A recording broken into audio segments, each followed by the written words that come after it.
Welcome everyone, Jamie here from the MTB Trail Hub, and today we're answering your questions about jumping.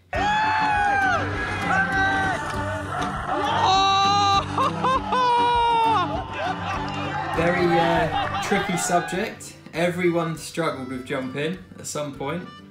So what I did a few weeks ago, jumped on Instagram and posted this video.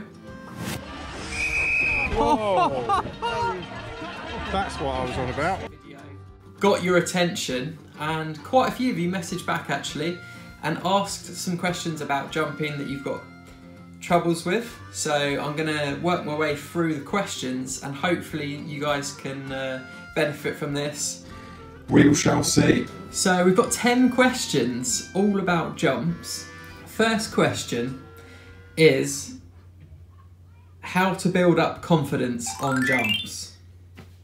Now, this is a long process and a lot of people aren't patient enough to stick it out. So what they do, a lot of people, I've been victim to it loads of times, you get a bit too ambitious and you start sending jumps that you're not ready for, and it usually ends up in tears.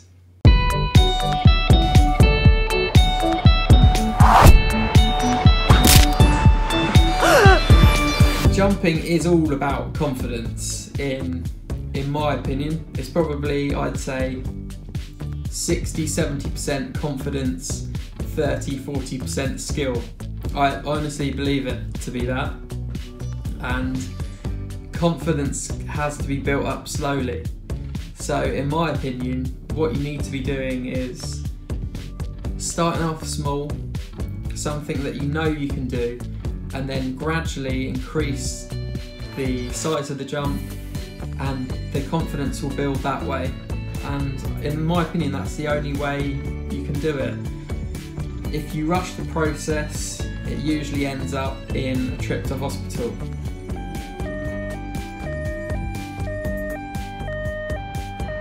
And that's coming from experience there. So hopefully that can help you there with a bit of confidence. Oh, I thought I should add, I'm no master jumping instructor Yet. But this, I've done a lot of jumps in my time, spent many years riding bikes, so I think I can help you guys out a bit and just pass on what I know. And yeah, I'm going to do my best to sort of give it to you in a way that you can digest it and hopefully apply it to your own riding. What are the best techniques? Or is it just practice makes perfect? And I believe a lot of it is practice. I mean, you can't just be repetitively doing jumps, getting comfortable, and that is a huge part of it. But obviously you've got the technique, you've got to get the basic technique right in order to be able to take these jumps on.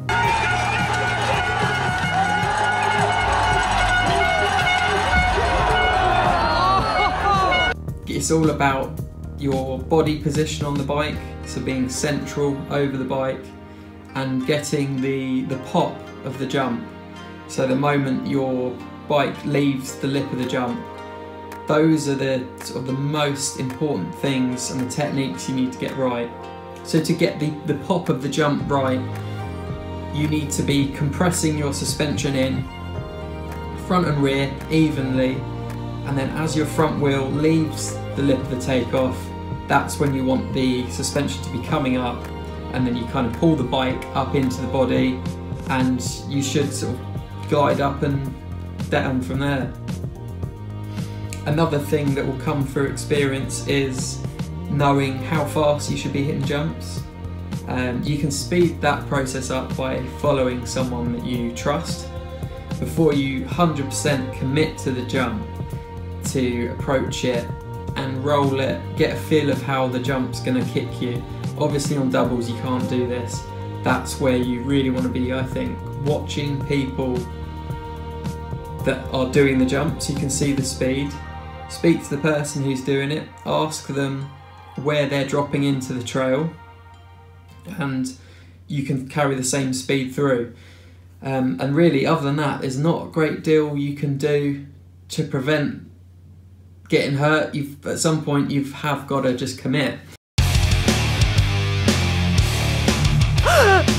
So another question we had was when to pop, and this is a critical part of making sure you're gonna get through the jump in one piece. Because if you pop too early, I'm not sure what would happen actually if you pop too early. I mean, if you pop too late, I think anything other than the right point of pop, you're going to be a bit of a victim to how the jump's going to throw you, whether that's going to be forward, backwards, left or right. And when I say pop, I mean the suspension rebounding up. So coming into the face of a jump and pushing down on the suspensions, and then at the point of the front wheel leaving the takeoff, you're pulling the bike up into you, and that's the pop.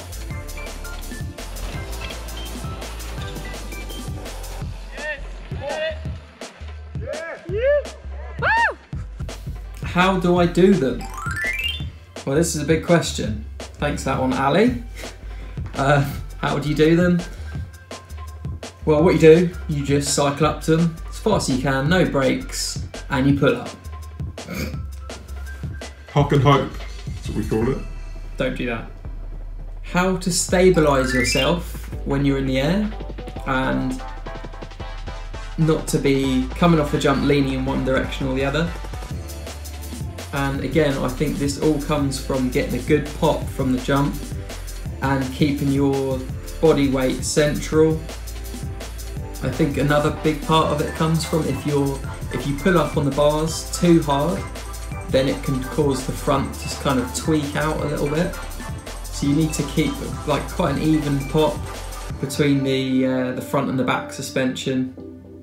And again, this just comes through just sheer hours of practice, unless you're super gifted and talented. But yeah, I'd say how to stabilise yourself in the air is to get that pop perfect, just keep practicing that. And you don't have to be hitting like huge jumps to practice this pop. This could be as simple as practicing a bunny hop and then take it to a small jump. I mean, that's all you need to do, and you can gradually build up from there. How do you overcome fears when jumping? This is quite a big one actually. A big part of riding in general, I think, is to be able to sort of put the demons at bay, put them out the window, and just think about what's actually in front of you, and if you think you're capable of doing it. So if I'm approaching a feature that I've not hit before, or haven't ridden for a while or whatnot, I like to feel like 100% comfortable in what I'm doing, but that can't always happen. So if there's a jump that's quite blind, I'll take multiple sort of walks, looking up the landing, standing at the top of the jump, looking over, so I know exactly, as soon as I come off of the lip of that jump, I'm going to know what's coming, and I know I'm heading in the right direction. So that's a big part of it, getting comfortable in your mind of what's ahead. And then it's just a confidence thing, getting rid of the fear. And that comes through just building upon what you've already done in the past. So if I'm looking at a double, I know that last week I hit a double that was that big. This week I want to hit one that's bigger, and it's a little bit bigger. So I know it's in my skill set to do it, and I'll approach it like that. Obviously you get that adrenaline rush at the top, dropping into a new line, and that's kind of what keeps you coming back for more.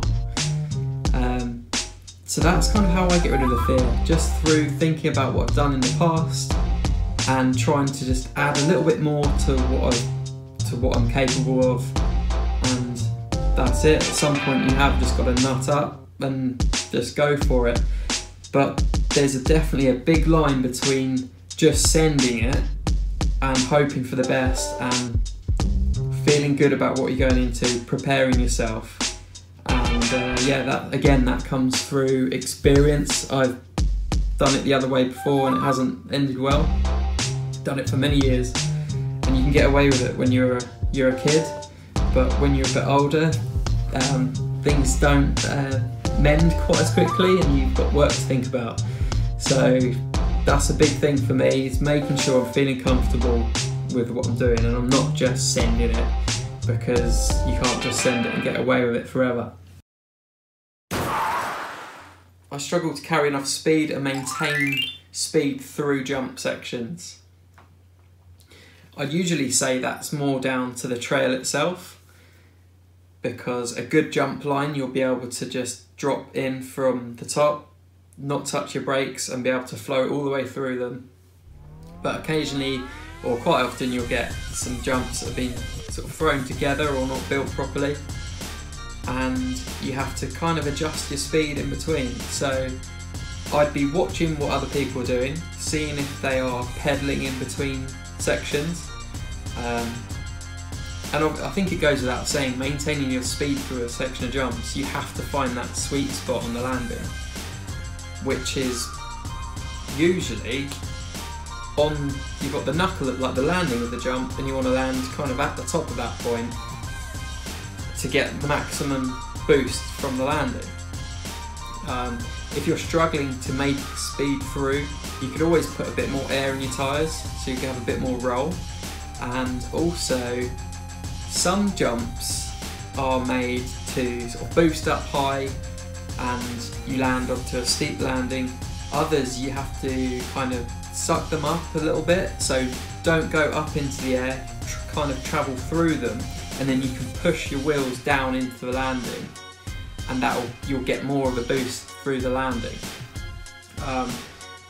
So is a bit of a different technique to jumping. If you're trying to suck the jump and not go up, as you come off the takeoff, you have to do your usual pop that you would, but also as you come off the takeoff, push down and out. So you push the bike away from you, and that will keep the bike from going up.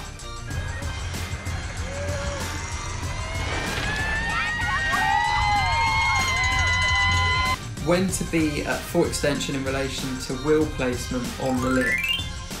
You want to be at full extension as you're coming off the takeoff. So as the front wheel is going off the lip, you want to be at that full extension, pulling up.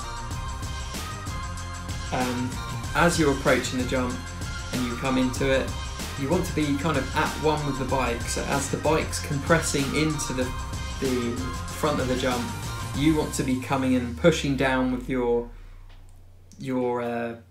body weight into the suspension and then coming up with it. So you're at one with the bike. As the bike comes through and pushes into the face of the jump, you're going down with it, and then you're pulling up with it as you're coming off the takeoff. Adjusting technique for different lip angles. Yeah, this is a tricky one actually. If you've got a ski jump, so a really mellow takeoff, or you've got a dirt jump style takeoff, they're two completely different styles of jumps, and it all depends as well where the landing is. So if you've got a gap that's really long,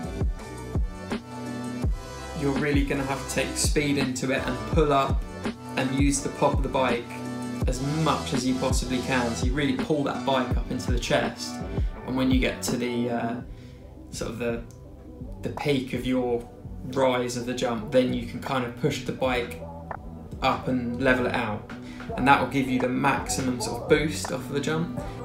Some jumps which are smaller, you're obviously not going to need as much speed and height, so you can drag the brakes a little bit going into the jump to slow you down, and then obviously let off the brakes going through the pop and the takeoff.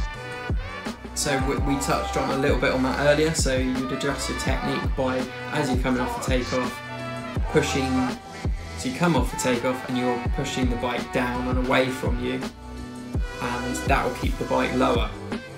If you're coming into something like a dirt jump lip, or to be honest, I haven't got a huge amount of experience on dirt jumps, but like a steep peaked jump, you're at this point where a jump like that, you can't half clear it. It's 100% commitment or nothing. So you really need to make sure you're getting the right speed.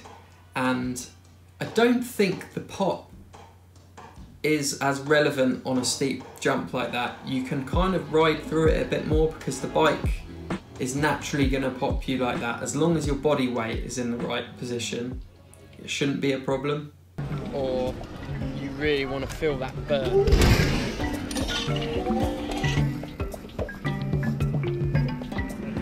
And getting kicked over the bars, oh, that is a nasty one. And we've probably all been there, the old OTB, and it's a scary one. There's nothing you can do about it. Once you get kicked into that position, you're just a dart, and you just gotta take the crash. But how do you prevent it? I think a great way to prevent that is make sure your bike setup is on point.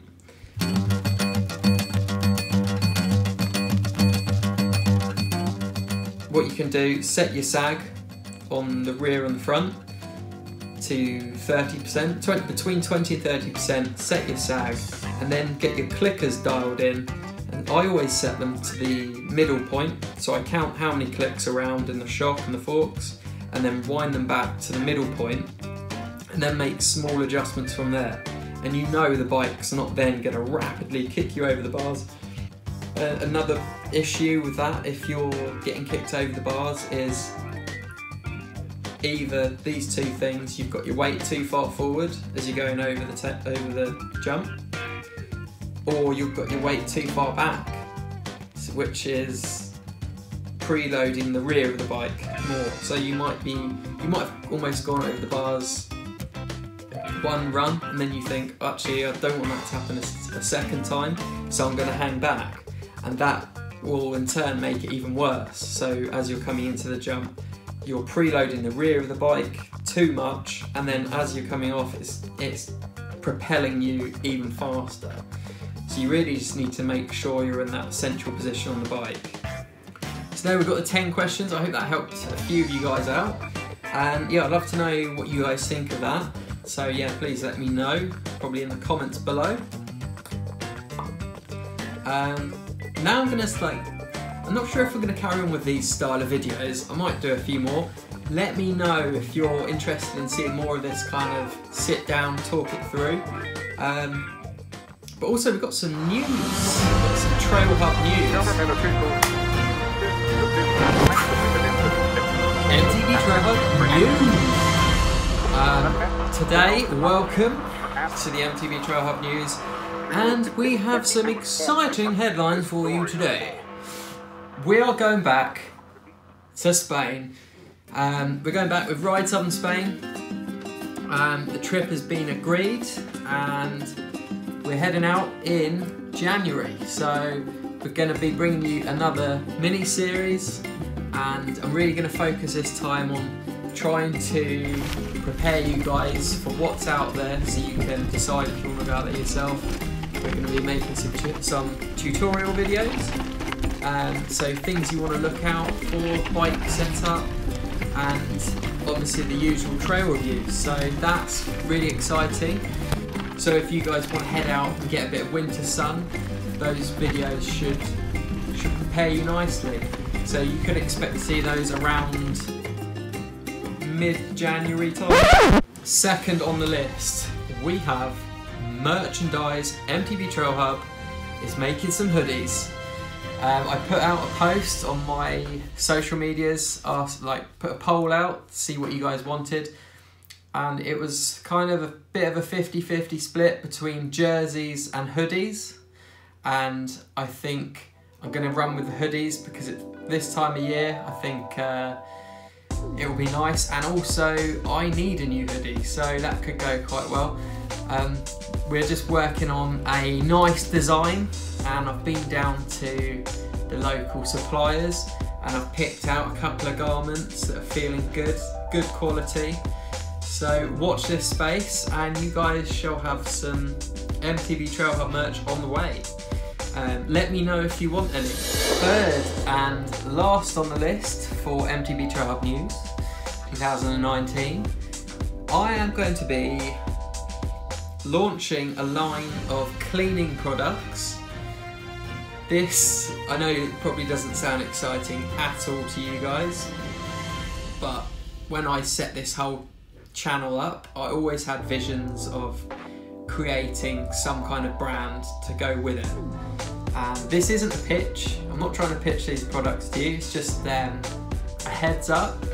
And I think what I'm going to be doing is, I'm going to be running polls as I go through this process and like get you guys involved so you can sort of help me create these products and choose their name, that type of thing. So keep an eye out on my socials, and I'm going to be running polls for what you would want out of a cleaning product brand.